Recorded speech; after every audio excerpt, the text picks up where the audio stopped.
E se o verdadeiro despertar não fosse seguir alguém, mas assumir a sua própria autonomia espiritual?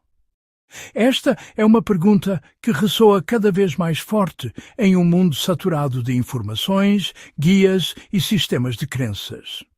Em nossa busca por significado, por conexão com algo maior, é natural procurar por um mapa, um mestre, um caminho já trilhado. Mas e se a jornada mais profunda não estiver em um destino externo, mas na bússola que carregamos dentro de nós? Neste documentário, vamos explorar o conceito de autonomia espiritual. Não como um ato de rebeldia, mas como um profundo chamado à maturidade. Vamos desvendar o que significa parar de terceirizar nossa conexão com o divino e, em vez disso, cultivar a coragem de ouvir nossa própria sabedoria interior. Esta não é uma jornada de isolamento, mas de integração. É sobre aprender a dançar com a sabedoria ancestral e as vozes externas, sem nunca perder o ritmo da sua própria alma. A pergunta que nos guiará não é quem tem a verdade, mas sim, estou vivendo a verdade que reconheço dentro de mim? Autonomia espiritual não é rebeldia contra tradições. É maturidade interna. É a transição de um estado de dependência para um de responsabilidade consciente. Muitas vezes, o termo autonomia é mal interpretado, associado a um individualismo egoísta ou a uma rejeição total de qualquer forma de ensinamento. Mas a verdadeira autonomia espiritual é mais sutil e muito mais poderosa. É a capacidade de discernir. É o reconhecimento de que, embora a orientação externa possa ser uma luz valiosa no caminho, ela nunca deve ofuscar a nossa própria luz interior. Pense nisso como a diferença entre receber um peixe e aprender a pescar. No início de nossa jornada, podemos precisar que alguém nos mostre onde o rio está, qual isca usar. Mas o objetivo final é sermos capazes de nutrir a nós mesmos, de entender os ciclos do rio, de sentir quando é o momento certo para lançar a linha. A autonomia espiritual é essa maestria interna. É saber que você tem a capacidade inata de se conectar, de perceber, de sentir o que é coerente para a sua alma, sem a necessidade constante de validação externa. Não se trata de inventar uma nova espiritualidade do zero, mas de se tornar o curador soberano da sua própria jornada, escolhendo com sabedoria o que ressoa e o que não. A busca pela autonomia não é uma invenção moderna. Ao longo da história, grandes mestres e tradições de sabedoria apontaram para essa mesma verdade.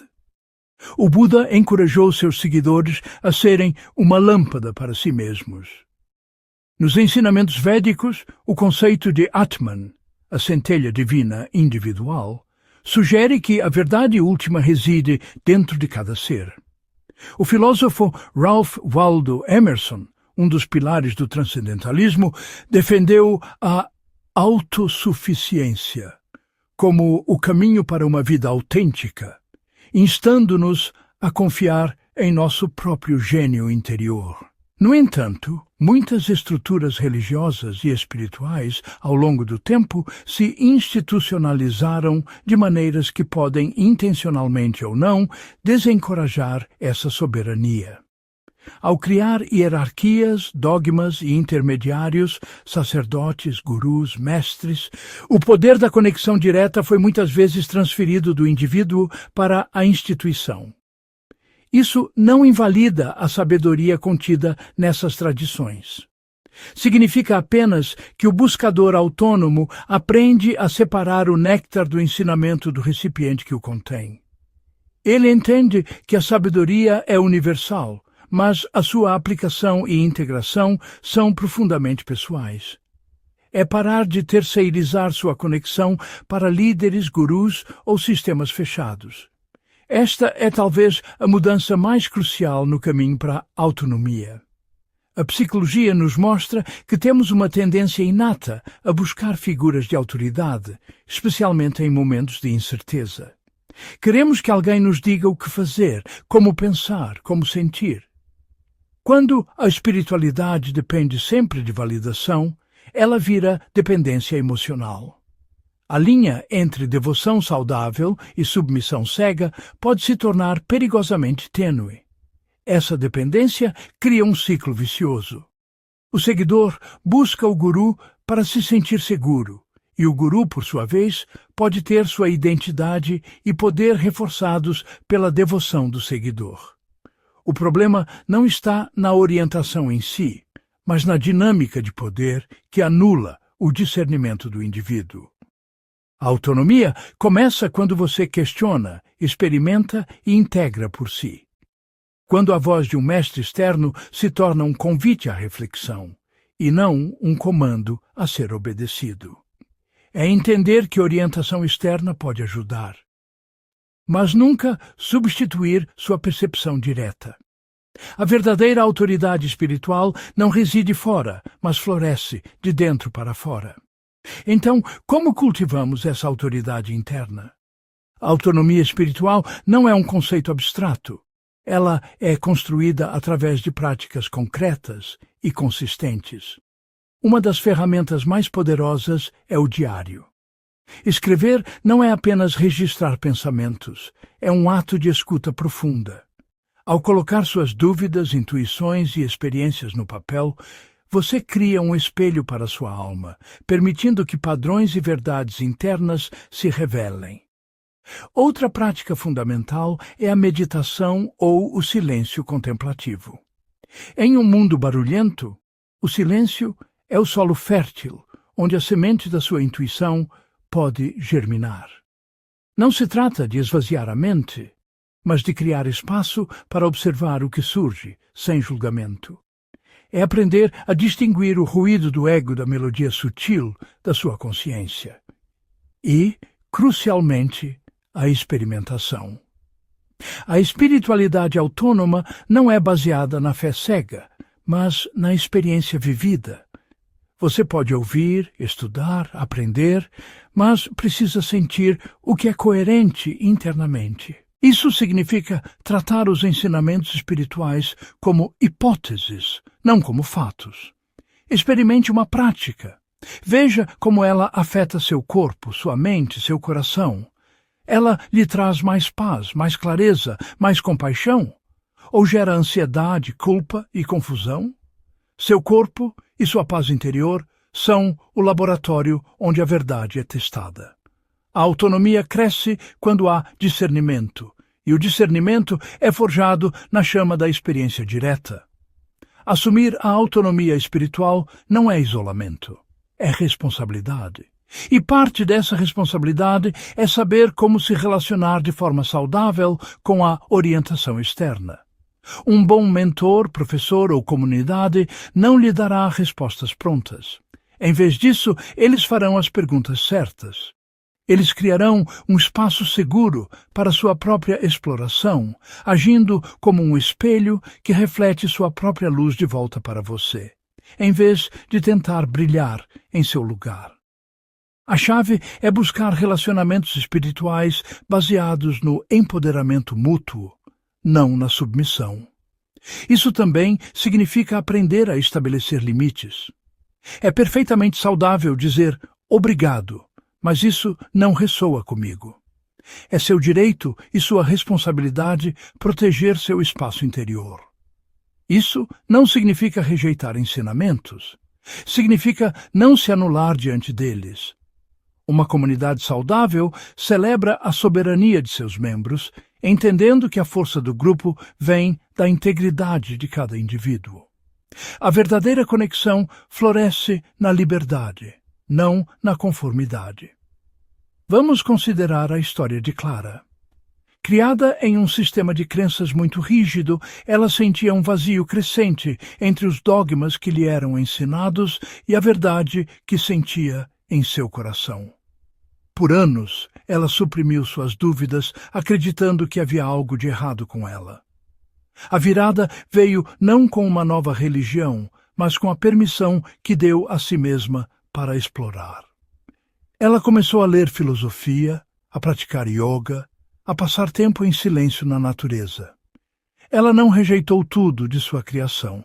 Ela aprendeu a extrair os valores de compaixão e comunidade que ainda ressoavam, enquanto liberava o medo e a culpa. Hoje, sua espiritualidade é um mosaico vibrante, único para ela, construído sobre a fundação da auto-honestidade. Ou o caso de Marcos, um executivo que buscava alívio do estresse em retiros de meditação intensivos. Ele se tornou devoto de um guru, seguindo seus preceitos à risca. No entanto, ele percebeu que, em vez de se sentir mais livre, estava se tornando mais rígido, julgando a si mesmo e aos outros com base nos padrões do mestre. Sua jornada de autonomia começou com uma pergunta simples. Isso está me tornando uma pessoa mais gentil e presente com minha família? A resposta foi não. Ele não abandonou a meditação, mas adaptou a prática à sua vida, integrando momentos de atenção plena em seu dia a dia, em vez de buscar a iluminação em um pedestal distante. Ele trocou a busca pela perfeição pela prática da presença.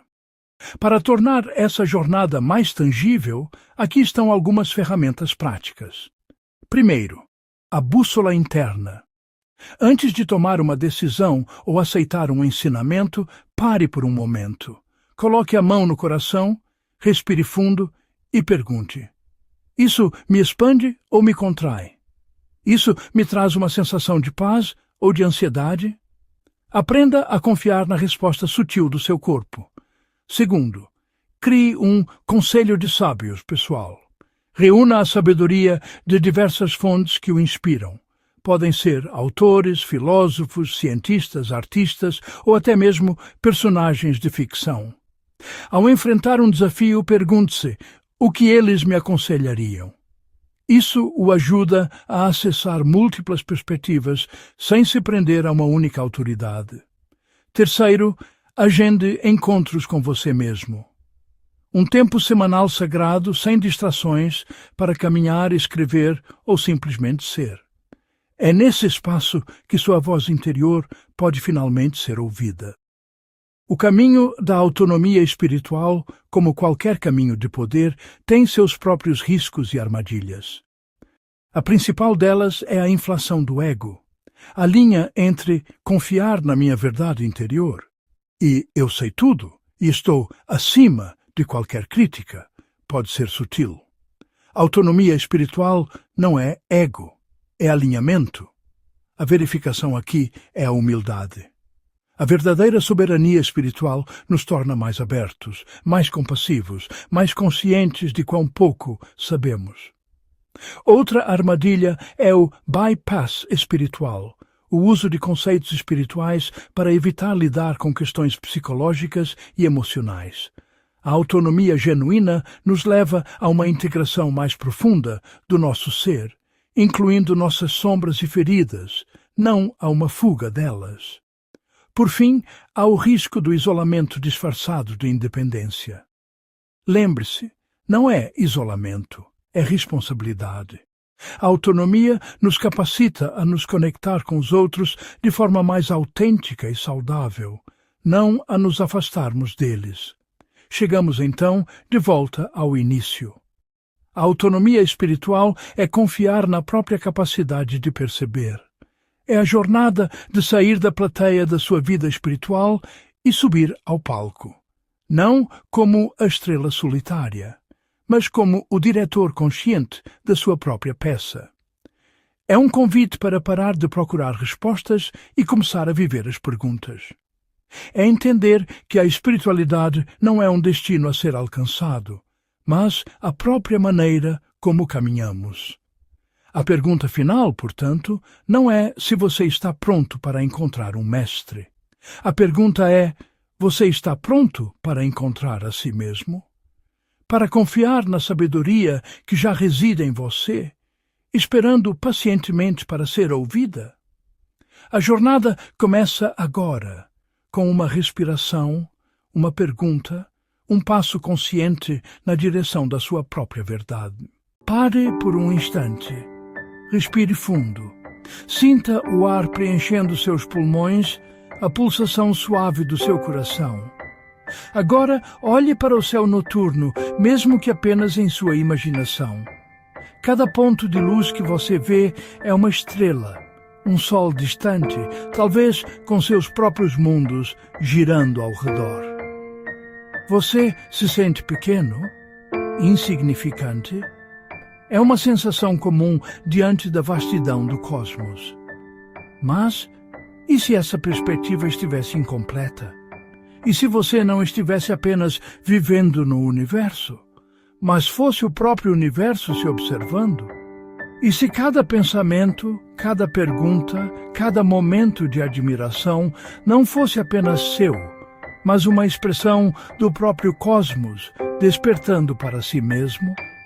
Esta não é uma mera fantasia poética, mas uma ideia profunda, enraizada na própria história do universo. É a jornada que faremos juntos. A jornada de como o universo, a partir do silêncio e da simplicidade, deu origem a uma complexidade capaz de olhar para trás e se perguntar: o que eu sou? Tudo começou há quase 14 bilhões de anos, em um estado de densidade e calor inimagináveis. Não havia estrelas, planetas ou vida. Havia apenas energia e as leis fundamentais da física, um potencial puro, esperando para se desdobrar. Nos primeiros momentos após o Big Bang, essa energia começou a se resfriar e a se transformar. Partículas subatômicas surgiram do vácuo quântico, dançando em uma sopa primordial. A matéria começou a se organizar. As forças da natureza guiaram essa dança cósmica, unindo prótons e nêutrons para formar os primeiros núcleos atômicos. O universo em sua infância era composto quase que inteiramente pelos elementos mais simples: hidrogênio e hélio. Por centenas de milhares de anos, ele permaneceu uma névoa opaca e quente. Mas, à medida que se expandia e esfriava, um evento transformador ocorreu. Os elétrons foram capturados por esses núcleos. A luz, finalmente livre para viajar, inundou o cosmos. O universo se tornou transparente. Nessa imensa escuridão, a gravidade, a mais paciente das forças, começou seu trabalho incansável. Ela puxou suavemente os vastos véus de hidrogênio e hélio, reunindo-os em nuvens cada vez mais densas. A matéria organiza átomos, e esses átomos, sob a pressão implacável da gravidade, deram início ao próximo grande capítulo da nossa história. Átomos formam estrelas. No coração dessas nuvens em colapso, a pressão e a temperatura atingiram níveis extremos. Os núcleos de hidrogênio, que antes flutuavam livremente, foram forçados a se fundir, liberando uma quantidade colossal de energia em um processo que chamamos de fusão nuclear. As primeiras estrelas se acenderam, perfurando a escuridão cósmica. Elas eram gigantes, centenas de vezes mais massivas que o nosso Sol, e viviam vidas rápidas e furiosas, queimando seu combustível em apenas alguns milhões de anos. Mas sua morte foi tão importante quanto sua vida. No interior desses fornos estelares, novos elementos foram criados. O hidrogênio se fundiu em hélio, o hélio em carbono, o carbono em oxigênio e assim por diante, subindo na tabela periódica. E quando essas estrelas massivas chegaram ao fim de suas vidas, elas explodiram em eventos cataclísmicos chamados supernovas. Estrelas formam elementos. Essas explosões semearam o cosmos com os ingredientes essenciais para a complexidade. O carbono em seus ossos, o oxigênio em seus pulmões, o ferro em seu sangue, Todos foram forjados no coração de estrelas que morreram há bilhões de anos. Gerações de estrelas nasceram e morreram, cada uma enriquecendo ainda mais o meio interestelar. A partir dessas nuvens de poeira e gás enriquecidos, novos sistemas solares se formaram, incluindo o nosso. E em um pequeno planeta rochoso, na zona habitável de uma estrela comum, as condições eram perfeitas. Havia água líquida, uma atmosfera protetora e uma rica variedade de elementos químicos. O palco estava montado para o próximo ato milagroso. Elementos formam vida. Nos oceanos primordiais da Terra, sob a energia do jovem Sol e o calor de fontes hidrotermais, as moléculas começaram a se unir em estruturas cada vez mais complexas. Aminoácidos formaram proteínas. Nucleotídeos formaram RNA e DNA.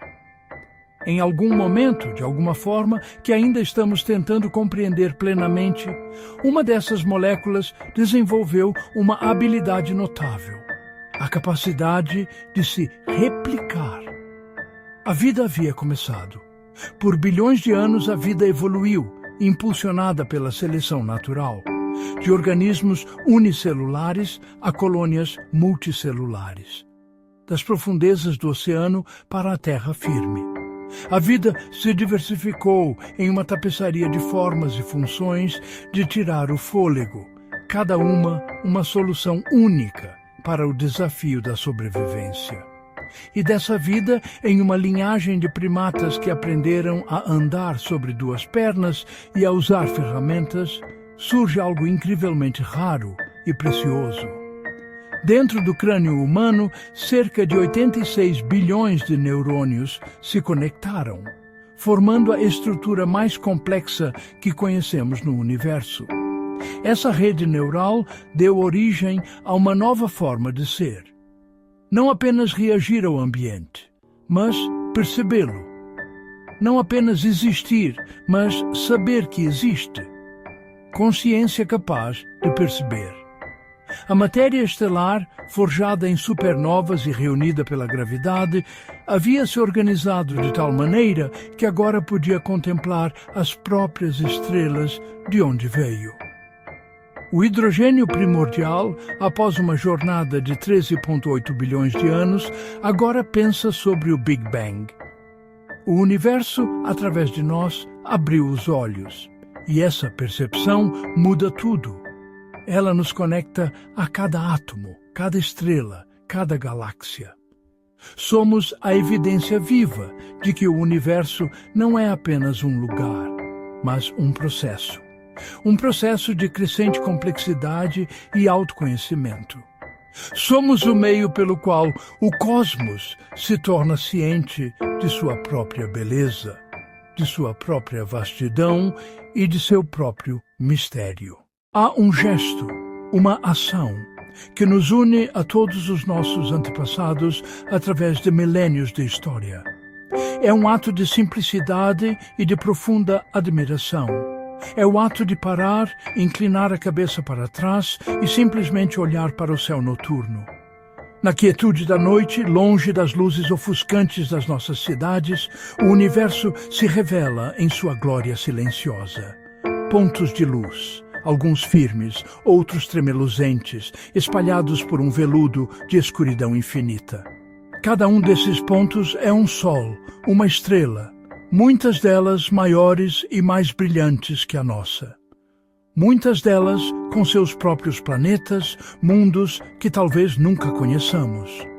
Ao fazer isso, você participa de uma tradição tão antiga quanto a própria consciência humana.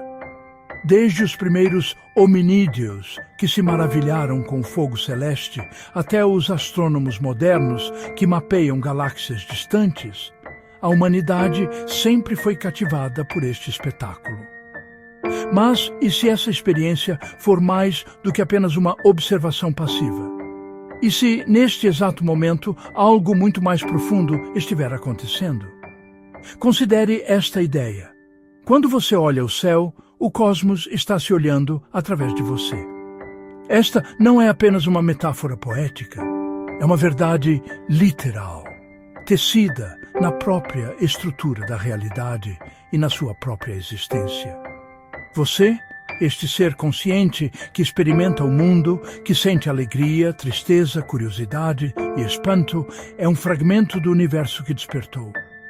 Através dos seus olhos, o cosmos não é apenas um objeto de observação. Ele se torna o observador. A vasta e silenciosa imensidão de matéria e energia que por bilhões de anos evoluiu na escuridão, finalmente desenvolveu um meio de se contemplar. E esse meio somos nós. Para entender essa conexão íntima, precisamos abandonar a ilusão da separação. A intuição nos diz que somos entidades distintas do nosso ambiente. Eu estou aqui e o universo está lá fora. Mas a ciência moderna nos conta uma história diferente, uma história de unidade e origem compartilhada. Não somos separados da matéria estelar. Somos feitos dela. Cada átomo que compõe o seu corpo, com exceção do hidrogênio e de alguns elementos leves, foi forjado no coração ardente de uma estrela. O carbono em seu DNA, o nitrogênio em suas proteínas, o oxigênio que você respira, todos são legados de sóis que viveram e morreram muito antes da Terra sequer existir. Somos, em um sentido muito real, filhos das estrelas. A matéria que nos constitui viajou por anos-luz através do vácuo interestelar como poeira e gás, antes de se aglomerar para formar nosso sistema solar, nosso planeta e, eventualmente, a vida. Pense no elemento que transporta a vida através de suas veias, a cada batida do seu coração. O ferro no seu sangue, que dá a ele sua cor vermelha e sua capacidade de carregar oxigênio, tem uma origem violenta e espetacular. Esse ferro nasceu em explosões de estrelas antigas. Estrelas muito mais massivas que o nosso Sol, que viveram vidas rápidas e furiosas. Em seus momentos finais, elas colapsaram sob sua própria gravidade e explodiram em eventos cataclísmicos chamados supernovas. Essas explosões foram tão poderosas que por um breve período brilharam mais do que galáxias inteiras. E foi nessa fornalha cósmica de pressão e temperatura inimagináveis que os elementos mais pesados, como o ferro, o ouro e a platina, foram criados e violentamente semeados pelo cosmos. A cada respiração, você está utilizando um presente de uma estrela morta há muito tempo. A força vital que pulsa em você é um eco direto de um dos eventos mais poderosos do universo. Essa compreensão transforma nossa percepção de identidade. Se somos feitos da mesma substância que as estrelas e galáxias, então o que chamamos de eu? O que é essa sensação de ser um indivíduo, uma consciência singular contida dentro de um corpo? Talvez o eu seja uma expressão localizada, um ponto focal temporário, um padrão complexo de matéria e energia que se tornou autoconsciente. Somos como uma onda no oceano do cosmos. A onda tem uma forma, uma identidade e uma existência temporárias. Mas ela nunca está separada do oceano. Ela é, em sua essência, o próprio oceano se manifestando de uma forma particular por um momento. Da mesma forma, cada um de nós é o universo se manifestando como uma pessoa, por um breve e precioso instante no tempo cósmico. Somos uma expressão de algo muito maior. Esta jornada, da poeira estelar primordial à complexidade da vida e da consciência, é a história do próprio universo se tornando ciente de si mesmo. Ao longo desta série, vamos explorar essa história épica. Viajaremos de volta ao coração das estrelas para entender como os blocos de construção da vida foram forjados. Investigaremos o mistério de como a matéria inanimada se organizou para formar os primeiros organismos vivos em nosso planeta. e mergulharemos no enigma mais profundo de todos. Como a evolução deu origem a um cérebro capaz de questionar seu próprio lugar no cosmos, capaz de criar arte, ciência, filosofia e de sentir admiração ao olhar para o céu noturno. Esta é a nossa história, e é também a autobiografia do universo. Olhe para o céu noturno. O que você vê? Pontos de luz distantes, galáxias em espiral, a vastidão silenciosa do espaço. Por milênios, a humanidade tem se feito a mesma pergunta. Estamos sozinhos? Mas talvez a pergunta mais profunda não seja sobre outros seres, mas sobre nós mesmos e nossa conexão com tudo isso. E se a nossa existência, a nossa capacidade de observar, de questionar, de sentir, não for um mero acaso? E se a consciência não for um acidente? A ciência nos conta uma história grandiosa, uma jornada de 13,8 bilhões de anos. Tudo começou com uma singularidade, o Big Bang. Nos primeiros instantes, o universo era uma sopa quente e densa de partículas elementares. Não havia estrelas, planetas, nem vida. Apenas energia e as leis fundamentais da física se desdobrando no vácuo. À medida que o universo se expandia e esfriava, a matéria começou a se formar. Prótons e nêutrons se uniram para criar os primeiros núcleos atômicos: hidrogênio e hélio. Por centenas de milhares de anos, o cosmos permaneceu uma névoa opaca, até que a luz finalmente pôde viajar livremente, o que hoje detectamos como a radiação cósmica de fundo. Mas hidrogênio e hélio não são suficientes para criar a complexidade que vemos hoje. O universo precisava de forjas cósmicas. A gravidade começou a agir, unindo nuvens de gás em esferas cada vez mais densas e quentes. Nasceram as primeiras estrelas. No coração desses gigantes de plasma, a pressão e a temperatura se tornaram tão extremas que os átomos de hidrogênio começaram a se fundir, liberando imensas quantidades de energia e criando elementos mais pesados: carbono, oxigênio, nitrogênio. Cada estrela se tornou uma fábrica de matéria, transformando o simples no complexo. As estrelas massivas, ao fim de suas vidas, explodiram em supernovas espetaculares, espalhando esses novos elementos por toda a galáxia. Galáxia! O ferro em nosso sangue, o cálcio em nossos ossos, o carbono que forma a base de toda a vida na Terra, tudo foi forjado no coração de uma estrela que morreu há bilhões de anos. Somos literalmente poeira de estrelas.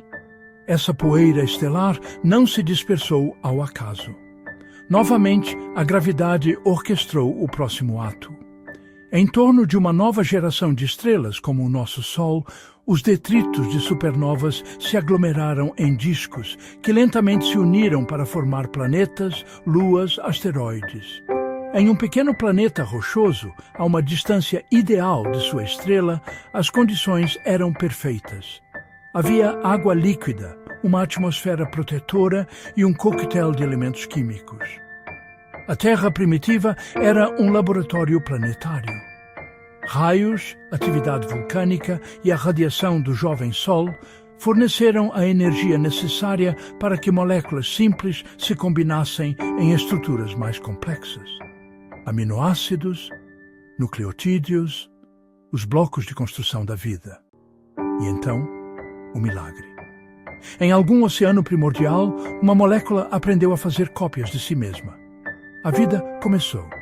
A partir desse humilde começo, a evolução, impulsionada pela seleção natural, deu início a uma explosão de diversidade e complexidade.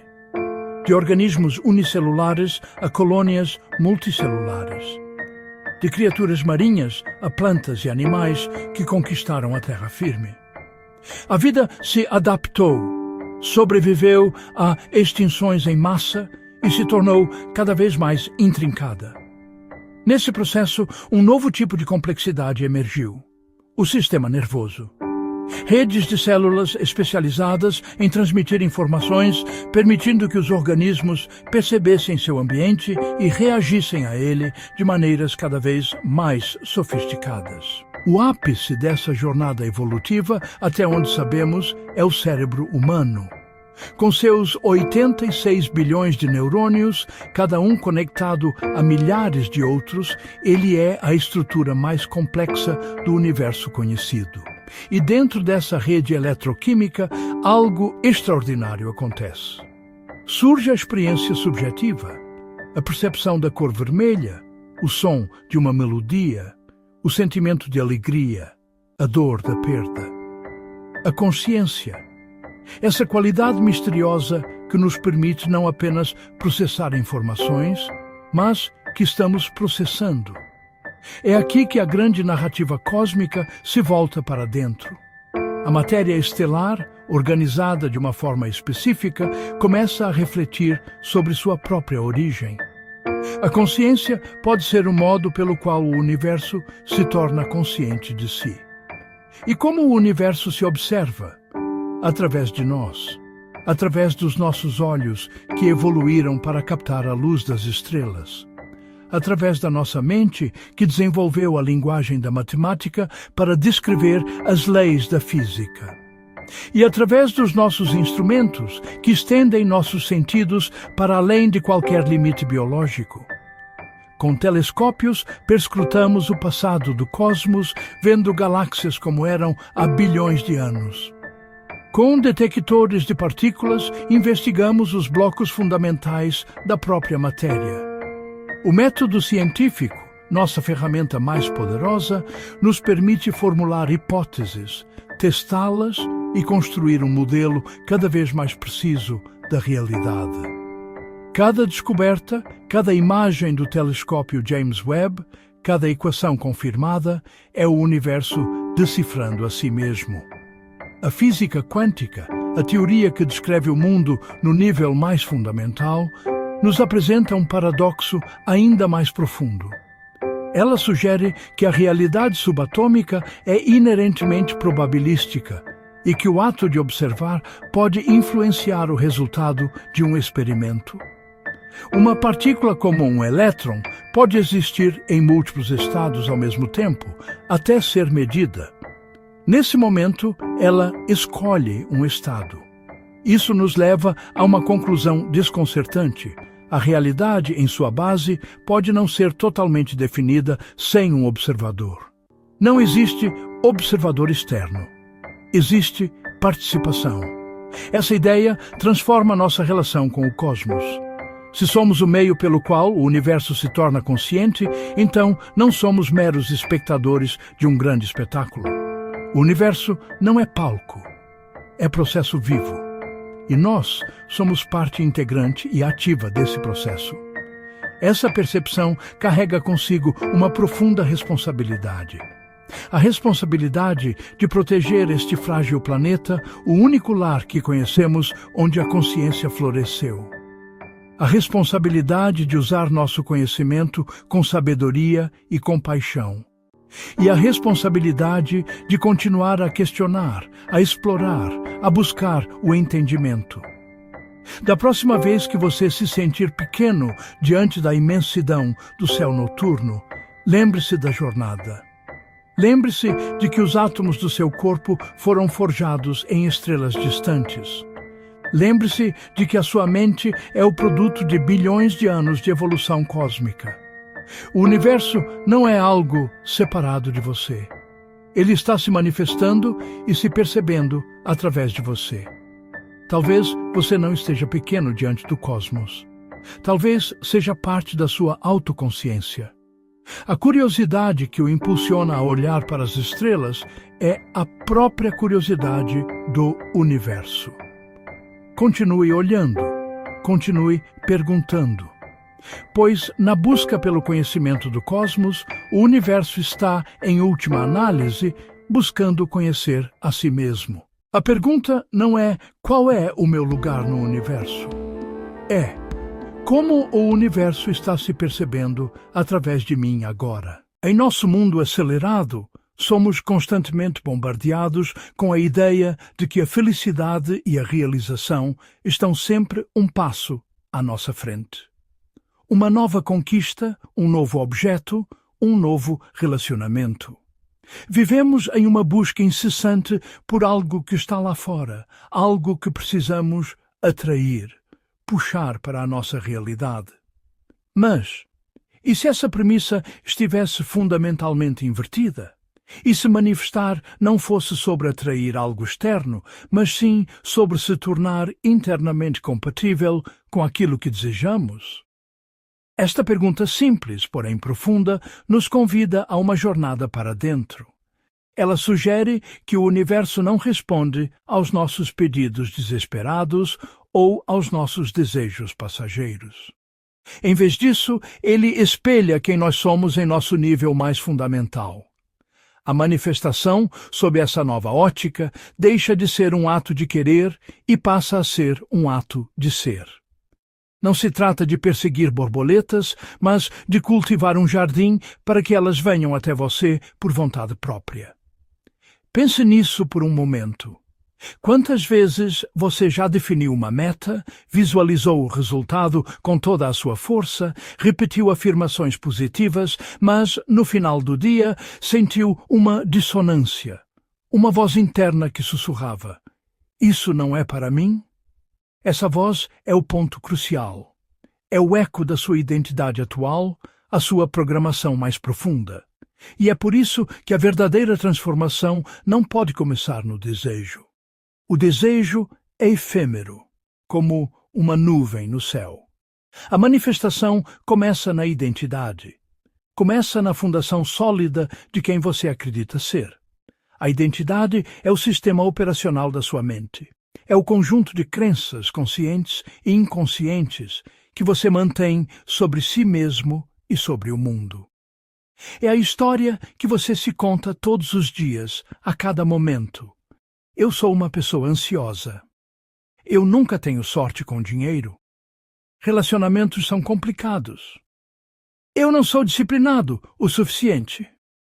Essas não são apenas frases, são comandos que o seu sistema nervoso executa fielmente. Elas moldam suas percepções, filtram suas oportunidades e ditam suas reações automáticas. É aqui que reside o grande segredo, muitas vezes ignorado pelas abordagens superficiais da lei da atração. Você não atrai e sustenta aquilo que você quer. Você atrai e sustenta aquilo que você acredita ser. Sua realidade externa é um reflexo direto da sua identidade interna. Se você quer uma vida de abundância, mas sua identidade está enraizada na escassez, você pode até ter vislumbres momentâneos de prosperidade, mas seu sistema interno, seu termostato financeiro, sempre trabalhará para te trazer de volta ao estado familiar da falta. É uma questão de homeostase psicológica. O cérebro ama o que é familiar, mesmo que seja doloroso. Portanto, se internamente você ainda vibra na frequência da escassez, do medo ou da dúvida, não importa o quanto você visualize abundância, confiança ou amor.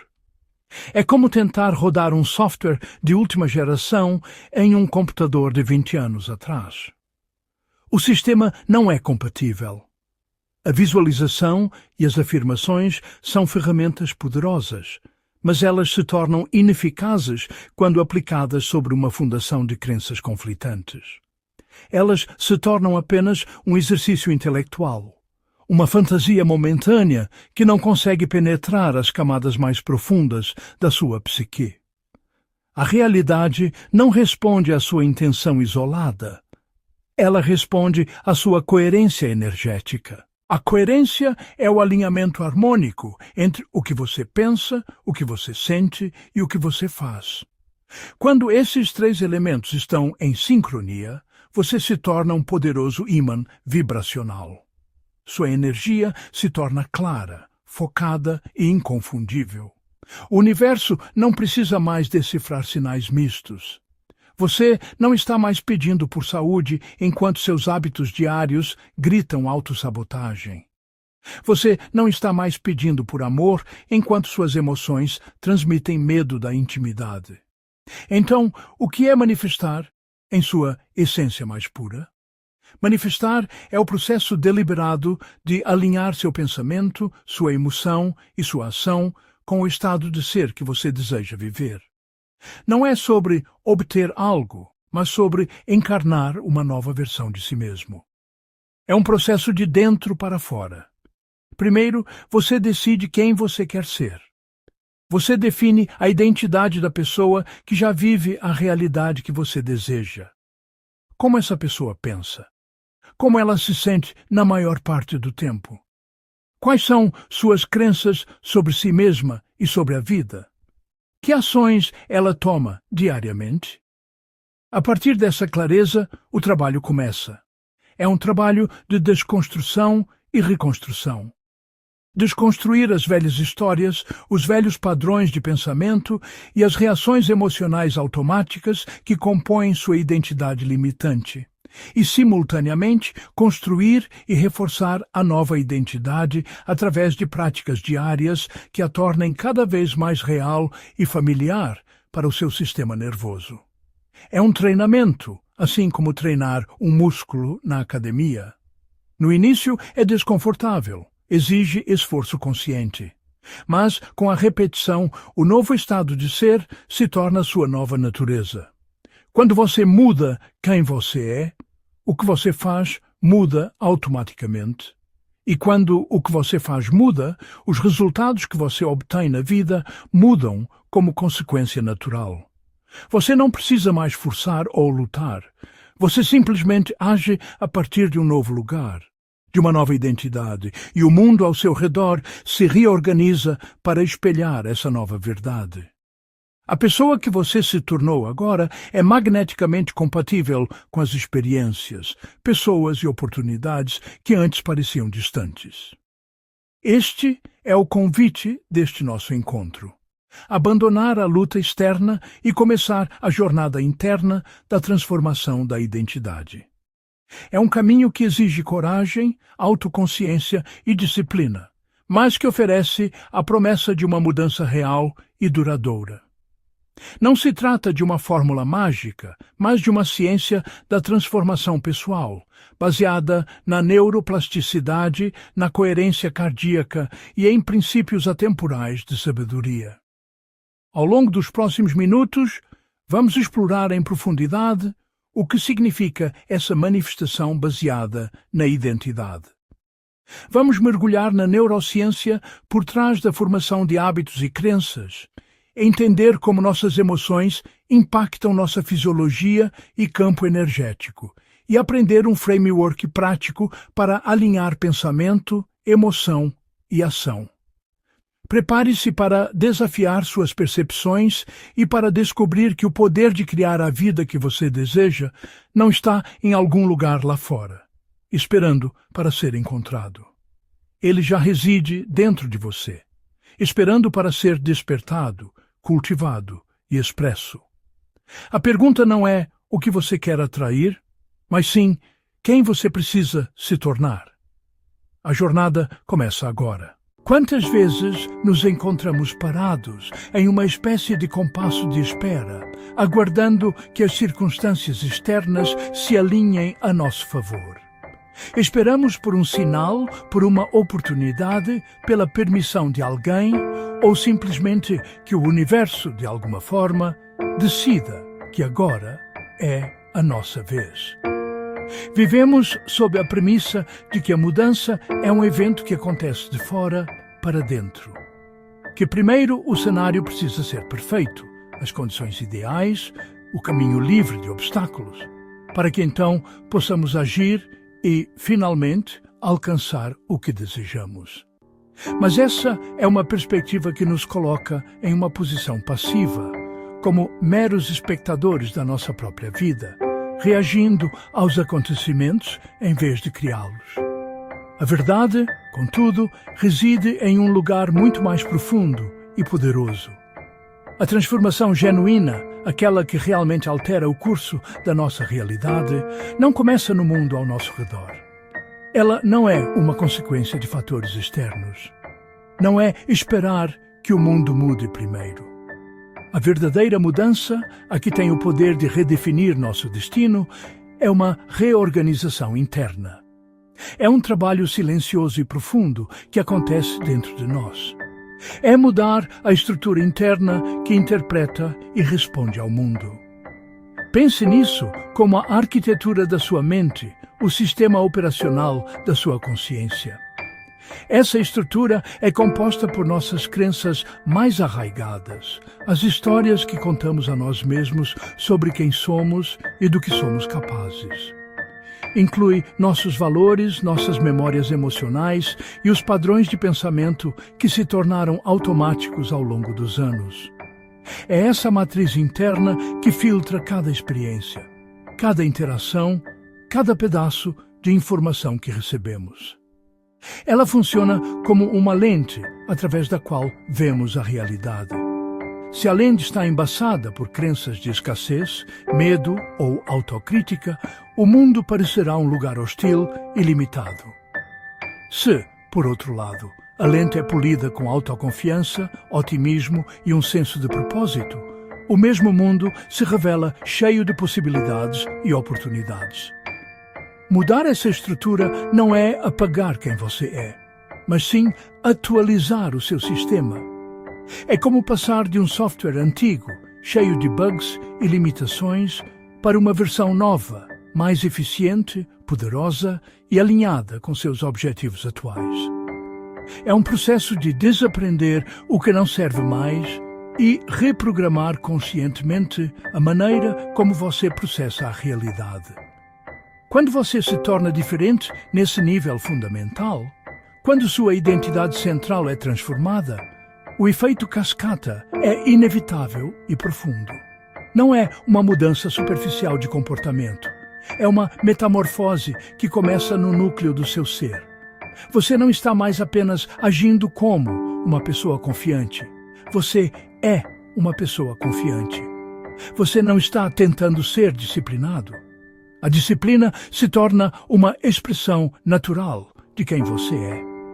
Essa transformação na identidade altera fundamentalmente a sua frequência vibracional, a energia que você emana para o mundo. E é a partir dessa nova assinatura energética que tudo começa a se reconfigurar ao seu redor. Como resultado direto, as escolhas mudam. Onde antes havia hesitação, agora há clareza. As opções que antes pareciam atraentes, mas que o mantinham preso em ciclos antigos, perdem o seu brilho. Novas opções, que talvez você nem percebesse antes, de repente se tornam visíveis e óbvias. A escolha de dizer não a um compromisso que drena sua energia se torna fácil. A escolha de investir tempo em um novo aprendizado, em vez de se distrair, se torna natural. Essas não são mais batalhas de força de vontade. São simplesmente as escolhas lógicas para a nova pessoa que você se tornou. As decisões mudam. Decisões maiores, aquelas que definem caminhos de vida, também são afetadas. A decisão de mudar de carreira, de terminar um relacionamento que não ressoa mais com seus valores ou de iniciar um projeto ambicioso, deixa de ser um salto assustador no escuro. Em vez disso, torna-se o próximo passo lógico em sua jornada de evolução. Você toma essas decisões não a partir de um lugar de medo ou carência, mas de um lugar de alinhamento e autenticidade. Sua intuição se torna mais clara, sua capacidade de avaliar riscos e recompensas se aprimora, porque você está operando a partir de um sistema interno, coerente e íntegro. E então, inevitavelmente, os resultados seguem. Este é o ponto crucial. Os resultados que você experimenta em sua vida externa, sua saúde, suas finanças, seus relacionamentos, sua carreira, são sempre um reflexo da sua estrutura interna. Eles são o feedback do universo para a sua identidade. Quando você muda a causa, sua identidade, o efeito, seus resultados, deve, por lei, mudar também. Não é uma questão de se, mas de quando. O mundo exterior começa a se reorganizar para corresponder à sua nova realidade interior. Não é mágica. Embora os efeitos possam parecer milagrosos, o processo subjacente é lógico e sistemático.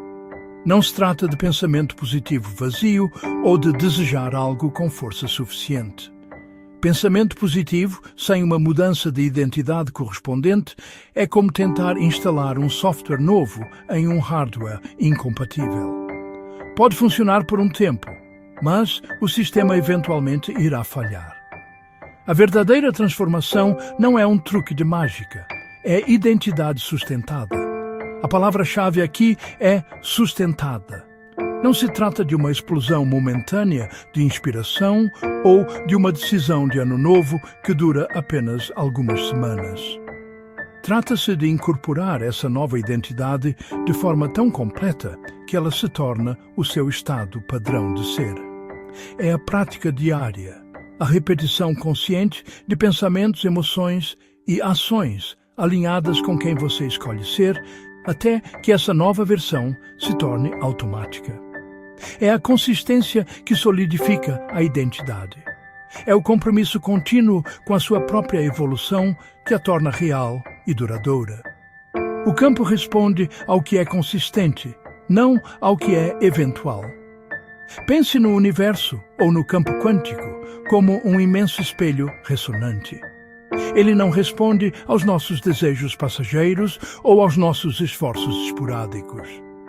Ele reflete de volta para nós a soma total de quem estamos sendo de forma consistente. Um pensamento ocasional de abundância, perdido em um mar de preocupações com a falta, não tem poder. Uma ação corajosa isolada, seguida por um retorno a velhos hábitos de medo, não cria um novo momento. O campo responde à coerência entre o que você pensa, o que você sente e o que você faz, dia após dia. É a frequência dominante que você transmite que molda a sua realidade. Portanto, a questão fundamental não é o que eu quero, mas sim quem eu preciso me tornar para que o que eu quero se torne uma consequência natural da minha existência. A mudança não é algo que você persegue, é algo que você se torna. E quando você se torna, o mundo não tem outra escolha a não ser responder à sua nova identidade. A reorganização interna é o ponto de partida para toda e qualquer criação consciente. É o trabalho mais importante que podemos realizar. Em nossas vidas, todos nós já sentimos aquele desejo profundo por algo mais. Uma carreira que nos preencha, um relacionamento que nos nutra, uma saúde que nos permita viver plenamente. E na busca por esses sonhos, muitos de nós nos deparamos com a ideia de manifestação.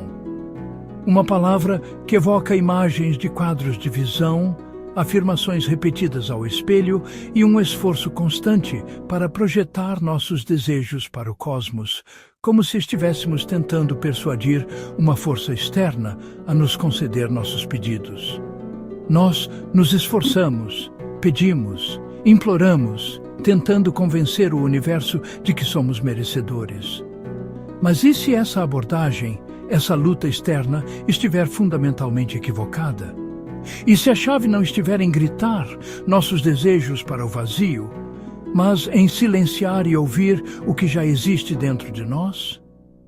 A verdade é que manifestar não é convencer o universo. O universo não precisa ser convencido. Ele opera com base em leis de ressonância e coerência, espelhando de volta para nós a energia e a frequência que emitimos. Tentar convencê-lo é como gritar com o próprio reflexo no espelho, esperando que ele mude primeiro. É um exercício de frustração que nos coloca em uma posição de carência, de quem pede de fora, em vez de criar de dentro. Essa perspectiva nos mantém presos em um ciclo de espera e esperança, dependendo de uma aprovação externa que nunca chega da maneira que esperamos. A verdadeira transformação começa quando paramos de olhar para fora e voltamos nossa atenção para o único lugar onde a mudança real pode ocorrer, o nosso mundo interior. Manifestar em sua essência mais pura é reorganizar-se por dentro. É um processo de alinhamento interno, uma arrumação da nossa casa mental e emocional. Imagine que seu ser interior é um jardim. Se ele estiver cheio de ervas daninhas, crenças limitantes, medos, dúvidas, traumas passados, não importa quantas sementes de sonhos você jogue ali, elas dificilmente irão germinar. A reorganização interna é o trabalho de arar a terra, remover as ervas daninhas pela raiz, nutrir o solo com autocompaixão e clareza. É sobre examinar as histórias que contamos a nós mesmos, os padrões de comportamento que repetimos e as emoções que nos mantêm presos. É um trabalho de introspecção, de honestidade brutal e de uma coragem silenciosa para confrontar as partes de nós que não estão em harmonia com a vida que desejamos viver. Nesse contexto, talvez você não precise pedir mais. Talvez você já tenha pedido o suficiente. Seus desejos já são conhecidos. Eles são a linguagem da sua alma. O problema nunca foi a falta de clareza no pedido, mas a falta de congruência em quem o pede. Continuar pedindo a partir de um estado de falta, de ansiedade ou de descrença apenas reforça essa mesma energia no seu campo vibracional. É como tentar sintonizar uma estação de rádio de música clássica enquanto o seu aparelho está travado na frequência de estática. Você pode desejar a melodia o quanto quiser, mas até que você ajuste o seu próprio sintonizador interno, tudo o que ouvirá será ruído. Portanto, a tarefa não é aumentar o volume do pedido, é refinar a frequência do receptor. É parar de focar no que está faltando lá fora e começar a cultivar o que precisa ser nutrido aqui dentro. Em vez disso, você precisa tornar-se mais coerente. Coerência é a palavra-chave. É o estado de alinhamento harmonioso entre seus pensamentos, suas emoções e suas ações. Quando o que você pensa, o que você sente e o que você faz estão em perfeita sincronia, você se torna uma força poderosa e focada. Pense nisso em termos de física. A luz coerente de um laser pode cortar aço, enquanto a luz incoerente de uma lâmpada comum mal ilumina uma sala. Ambos são luz, mas a coerência cria um poder exponencial. Em nosso ser, a coerência significa que não há contradição interna. Você não pensa em abundância enquanto sente medo da escassez. Você não afirma ser saudável enquanto seus hábitos diários contradizem essa verdade. Ser coerente é viver em um estado de integridade pessoal, onde sua energia não é mais dissipada em conflitos internos, mas sim canalizada em uma única direção clara e intencional. Isso nos leva a uma mudança fundamental na questão que guia nossa busca. Por muito tempo, a pergunta que nos fizemos foi: como faço isso acontecer? Essa pergunta implica em esforço, em manipulação, em uma estratégia externa. Ela nos coloca no papel de um engenheiro tentando forçar as peças de uma máquina a se encaixarem. Ela pressupõe que a resposta está em um como, em uma técnica secreta ou em um plano de ação complexo que ainda não descobrimos. Essa busca pelo como nos esgota, nos enche de ansiedade de performance e nos distancia da nossa intuição. Ela nos transforma em executores de tarefas, em vez de criadores de realidades. Mas a criação genuína não nasce da força, nasce do ser. A verdadeira pergunta, a mais poderosa e transformadora que podemos nos fazer é: quem eu preciso me tornar para que isso seja natural na minha vida? Essa pergunta muda tudo. Ela tira o foco da ação externa e o coloca na identidade interna. Ela não pergunta sobre fazer, mas sobre ser. Quem é a pessoa que já vive essa realidade que você deseja?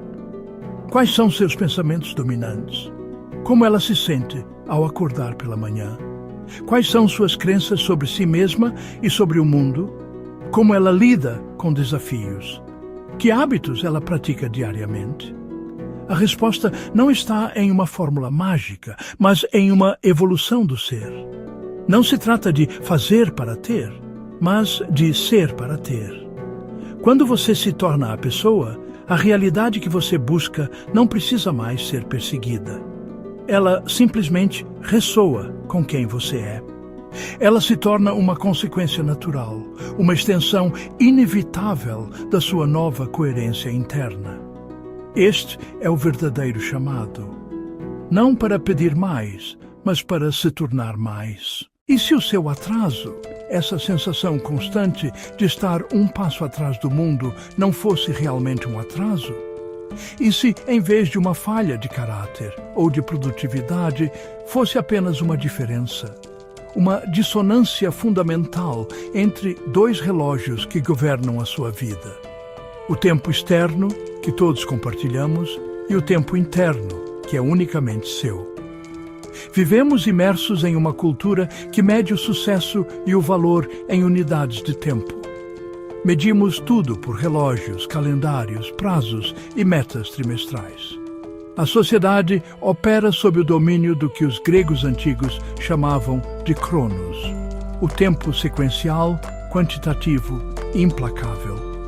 É o tempo do tic-tac, que avança em intervalos iguais e indiferentes para todos.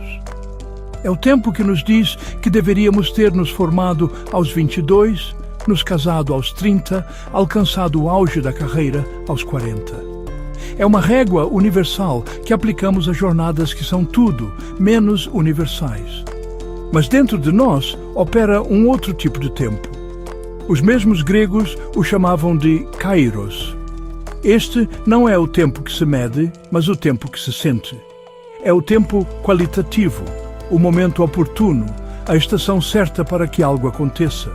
A consciência, a criatividade, a cura e o amadurecimento não evoluem por calendário. Eles seguem o ritmo do Kairos, o tempo psicológico. O tempo cronológico, Cronos, passa igual para todos. 1 hora em Paris é a mesma hora em Tóquio e a mesma hora para você e para a pessoa ao seu lado. Mas o tempo psicológico, Kairos, é elástico. Ele se expande e se contrai. 1 hora pode passar como 1 minuto quando estamos absortos em uma paixão, e 5 minutos podem parecer uma eternidade enquanto esperamos por uma notícia importante. O tempo psicológico depende inteiramente do nosso estado interno, nosso foco, nossas emoções, nosso nível de presença. A neurociência começa a nos dar pistas sobre essa percepção. O cérebro não tem um único relógio central. A nossa percepção do tempo é uma construção complexa, influenciada por áreas ligadas à memória, à emoção e à atenção. Quando estamos engajados e aprendendo coisas novas, nosso cérebro registra mais eventos por segundo. E ao olharmos para trás, o tempo parece ter sido mais longo e mais rico. Por outro lado, a rotina e a monotonia fazem o tempo parecer que voa, deixando-nos com a sensação de que os anos estão a escorrer por entre os dedos. Essa é a diferença entre viver no tempo e apenas passar por ele. É por isso que você pode amadurecer em um único ano de crise ou de profunda transformação, o que levaria 10 anos em outra fase mais estável da vida. Um término de relacionamento, a perda de um emprego, uma viagem transformadora. Esses eventos podem acelerar drasticamente o seu kairos, forçando uma reavaliação de valores e crenças que, em circunstâncias normais, levaria uma década para acontecer. O seu tempo interno está respondendo à intensidade da experiência, não ao passar dos dias no calendário. E o contrário também é verdadeiro. Você pode precisar de um longo período de silêncio, de aparente inatividade, enquanto o mundo lá fora exige pressa, produtividade e resultados visíveis. Pode ser um tempo para digerir uma perda, para integrar uma lição importante ou simplesmente para que as raízes de uma nova ideia se aprofundem antes que ela possa florescer. Para o mundo de Cronos, você está estagnado. Mas, para o seu mundo de Kairos, você está em um processo vital de gestação. O grande erro da nossa cultura é tentar julgar o Kairos com a régua do Cronos. O tempo interno não segue comparação. Ele não se importa se o seu colega foi promovido antes de você, ou se a sua amiga se casou mais jovem. Tentar apressar o seu processo interno porque o calendário externo diz que você está atrasado é como gritar com uma semente para que ela germine mais rápido. Não funciona. Pior, danifica o processo. O tempo interno segue integração. Ele precisa de tempo para que as experiências se assentem, para que as emoções sejam processadas, para que o conhecimento se transforme em sabedoria. Quando algo fundamental ainda não foi compreendido ou sentido em um nível profundo, o processo simplesmente se estende. O seu sistema nervoso, a sua psique, está a dizer: espere, ainda não terminamos aqui. Há algo mais para aprender. É aqui que a ansiedade nasce. A ansiedade, em sua essência, é o atrito doloroso entre o seu ritmo interno e as demandas do tempo externo. É a sua mente a tentar forçar o seu corpo e a sua alma a correrem na velocidade do relógio, ignorando a sabedoria do seu próprio processo. É a voz que sussurra: você deveria estar mais longe. Você não está a fazer o suficiente. Você está a ficar para trás. Essa pressão gera uma tensão interna avassaladora, um estado de alerta constante que nos rouba a paz e a clareza. Mas o crescimento real, o crescimento sustentável, não acelera por cobrança. Ele não responde à força bruta. Pelo contrário, ele floresce em um ambiente de aceitação e paciência. Ele se organiza quando há clareza, e a clareza só surge quando paramos de lutar contra o nosso próprio ritmo e começamos a ouvi-lo. Então, às vezes, quando você sente que está parado, na verdade, você não está. Você está se formando. Como a argila nas mãos do oleiro, você está a ser moldado por dentro, em um nível que não é imediatamente visível. As estruturas internas estão a ser construídas. As fundações estão a ser solidificadas. É um trabalho silencioso, invisível, mas absolutamente essencial. Talvez você não esteja atrasado na vida. Talvez você esteja exatamente onde precisa estar, no seu próprio e único ritmo de consciência. Talvez o seu caminho exija uma fase mais longa de estudo, de exploração, de cura. Talvez a sua obra-prima, seja ela uma carreira, uma família ou a si mesmo, exija um tempo de maturação mais longo do que os manuais de sucesso rápido sugerem. O tempo interno não é lento, ele é preciso. Ele sabe exatamente do que precisa.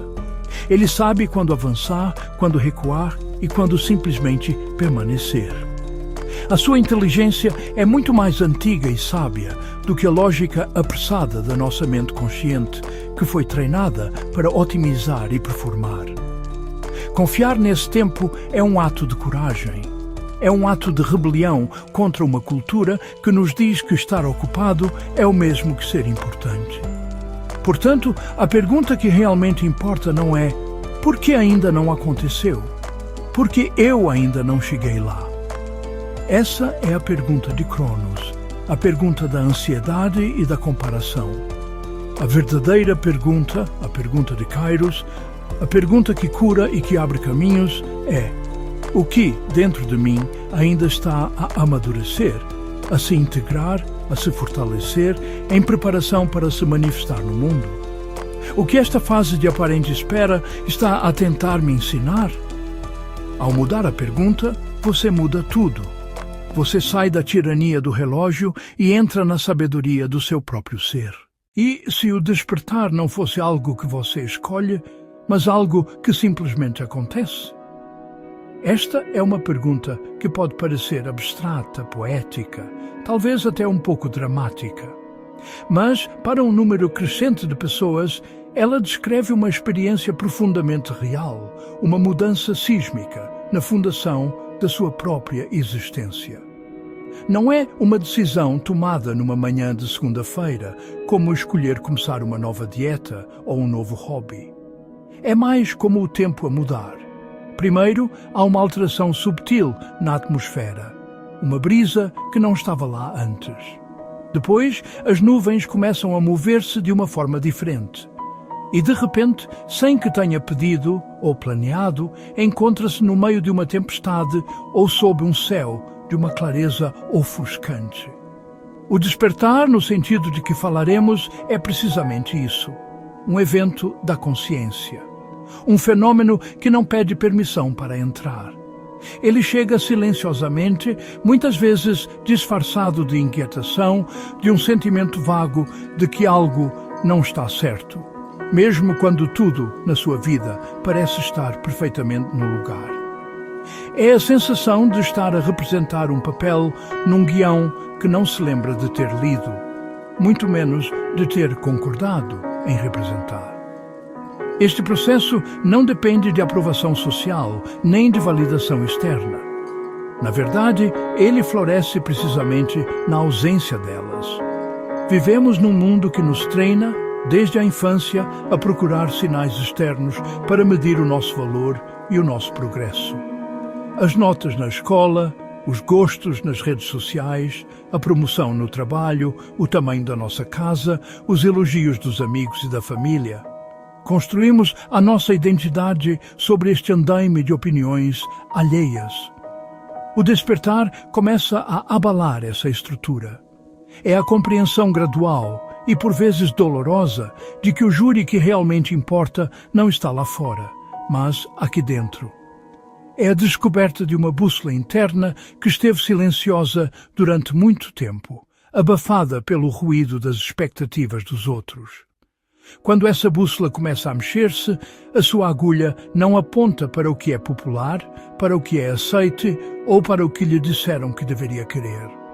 Aponta para uma direção diferente, uma direção que só faz sentido para si. E nesse momento, a opinião do mundo, que antes parecia tão vital, começa a perder o seu peso esmagador. Torna-se apenas ruído. Ele começa quando algo dentro de você não aceita mais viver no automático. Pense na sua rotina diária.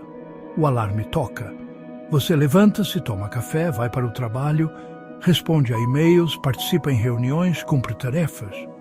Volta para casa, janta, talvez veja um pouco de televisão. Dorme e repete. Há um conforto nesta previsibilidade, uma segurança no piloto automático. Ele permite-nos navegar pela complexidade da vida sem termos de tomar decisões conscientes a cada segundo. Mas o que acontece quando, no meio desta rotina bem oleada, uma voz interior sussurra: é só isto?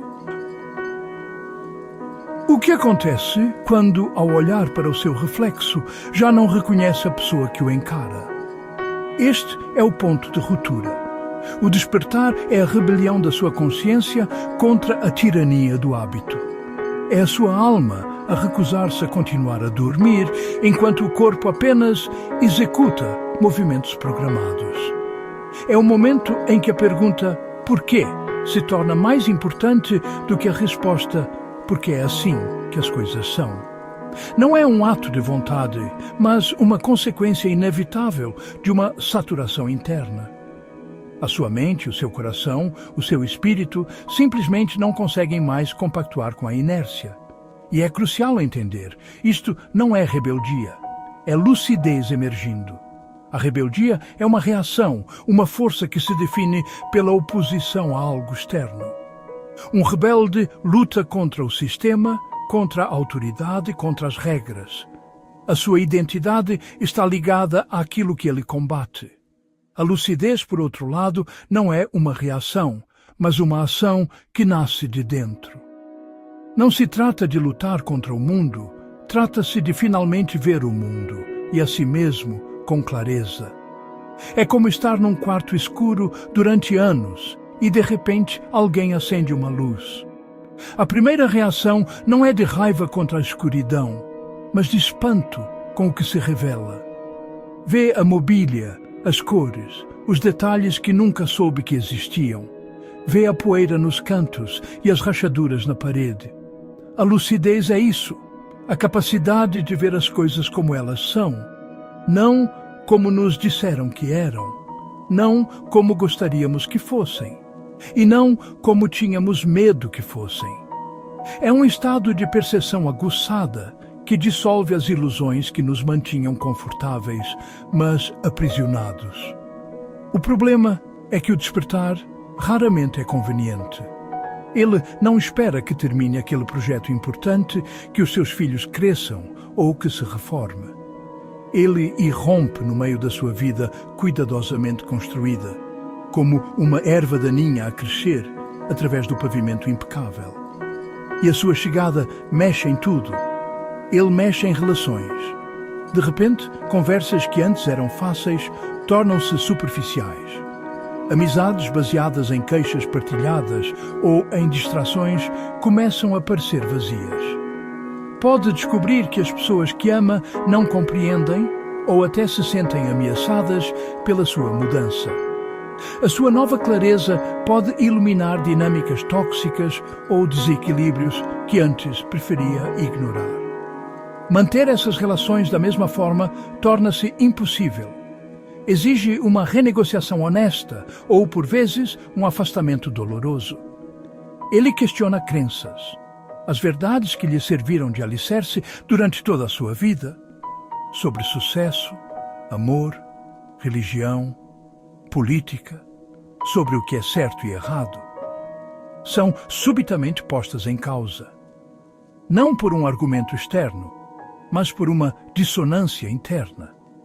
A crença já não encaixa com a sua experiência vivida. É como usar um sapato que se tornou pequeno demais. Continuar a usá-lo causa dor a cada passo. Este questionamento não é um ato de desrespeito pelo passado, mas uma necessidade do presente. É a mente a tentar reconciliar o seu mapa antigo com o novo território que a consciência começou a explorar. E, inevitavelmente, ele desorganiza certezas. A certeza é um estado mental confortável. Dá-nos a ilusão de controlo num mundo caótico. O despertar substitui a certeza pela curiosidade, a rigidez pela fluidez. As respostas prontas dão lugar a perguntas mais profundas. O chão sólido sob os seus pés transforma-se num oceano e você tem de aprender a nadar. Esta perda de certezas pode ser aterrorizante. Parece que está enorme. Que é que dar a cabeça? Até aí deve estar a perder o rumo. Mas na realidade está apenas a perder as suas correntes. Por isso muitos tentam ignorar. É uma reação humana e compreensível. Quando a luz se torna demasiado forte, o nosso instinto é fechar os olhos. Tentamos afogar a nova consciência em trabalho, em entretenimento, em distrações. Dizemos a nós mesmos que é apenas uma fase, que estamos cansados, estressados, a exagerar. Negociamos com a nossa própria verdade. Deixa-me só passar por este período difícil e depois eu penso nisso. Procuramos o conforto do piloto automático, a familiaridade da vida como ela era antes. Mas uma vez visto, não pode ser desvisto. Esta é a verdade implacável do despertar. Pode tentar cobrir a janela, mas sabe que o sol está lá fora. Pode tentar esquecer o que a luz lhe mostrou, mas a imagem fica gravada na sua mente. A ignorância, uma vez perdida, não pode ser recuperada. Tentar voltar a dormir é um esforço exaustivo e, em última análise, fútil. A dissonância entre o que sabe ser verdade e a forma como está a viver torna-se uma fonte constante de ansiedade e frustração. O conforto da antiga ignorância transforma-se na tortura de uma vida inautêntica. O despertar não pede licença à sua zona de conforto. Pelo contrário, ele incendeia-a. A zona de conforto é o perímetro que traçamos à volta das nossas vidas, definido pelos nossos medos. Dentro dele, sentimos-nos seguros, mas também estagnados. O despertar é um convite, ou melhor, uma intimação, para sair desse perímetro. Ele atravessa camadas de medo. O medo de ser julgado, o medo de falhar, o medo de ficar sozinho, o medo do desconhecido. Cada passo para fora da zona de conforto exige que se confronte um destes medos. A lucidez não elimina o medo, mas muda a nossa relação com ele. Em vez de ser uma parede que nos para, o medo torna-se um portão pelo qual temos de passar para continuar a crescer. Ele desmonta narrativas antigas. Todos nós temos histórias que contamos a nós mesmos sobre quem somos. Eu sou uma pessoa tímida. Eu não sou bom com números. Eu preciso de ter sempre tudo sob controlo. Estas histórias, muitas vezes formadas na infância, tornam-se a nossa identidade. O despertar expõe estas narrativas como aquilo que são, construções, não verdades absolutas. Ele mostra-nos que a história que contamos sobre nós mesmos é a gaiola que nos aprisiona. Desmontá-las é um ato de libertação, permitindo-nos escrever um novo capítulo, um que seja mais alinhado com quem nos estamos a tornar.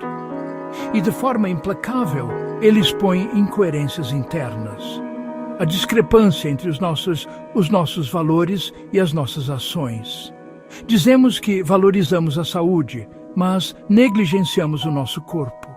Dizemos que valorizamos a honestidade, mas contamos pequenas mentiras para evitar conflitos. Dizemos que queremos liberdade, mas tomamos decisões que nos acorrentam. Antes do despertar, vivemos com estas contradições sem grande dificuldade. Depois, elas tornam-se gritantes, insuportáveis. A lucidez exige integridade, um alinhamento entre o que acreditamos, o que dizemos e o que fazemos. Mas é fundamental compreender o propósito de toda esta perturbação. Não é para punir, mas para libertar. O processo pode parecer uma demolição, mas é, na verdade, uma renovação. É o universo, ou a sua própria psique, a remover tudo o que é falso para que o que é verdadeiro possa finalmente ter espaço para respirar e crescer. A dor do despertar não é uma punição pelo passado, mas as dores de parto de um novo eu.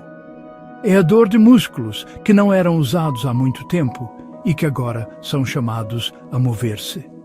É a dor de se libertar de um molde que se tornou demasiado pequeno. A libertação final não é um destino, mas o próprio processo de se alinhar continuamente com esta verdade emergente. Então, se sente assim, se sente que as costuras da sua realidade estão a desfazer-se, se sente deslocado no seu próprio mundo. Talvez você não esteja a exagerar. Talvez não esteja a enlouquecer ou a ser demasiado dramático. Talvez esteja a acordar. E acordar, como sair de um sono profundo para uma luz brilhante, nunca foi confortável. É desorientador. É desconfortável. Por vezes é doloroso, mas é também o começo de ver verdadeiramente pela primeira vez. A pergunta que se coloca então não é isto é certo ou errado. Essa é a linguagem do velho mundo, o mundo da validação externa e das regras pré-definidas. A nova pergunta, a única pergunta que realmente importa quando a lucidez bate à sua porta, é muito mais pessoal e muito mais exigente. Estou disposto a sustentar a clareza que já apareceu? Estou disposto a honrar o que agora vejo? Estou disposto a enfrentar o desconforto, a incerteza e a transformação em nome da minha própria libertação? Esta é a escolha que define o resto da jornada.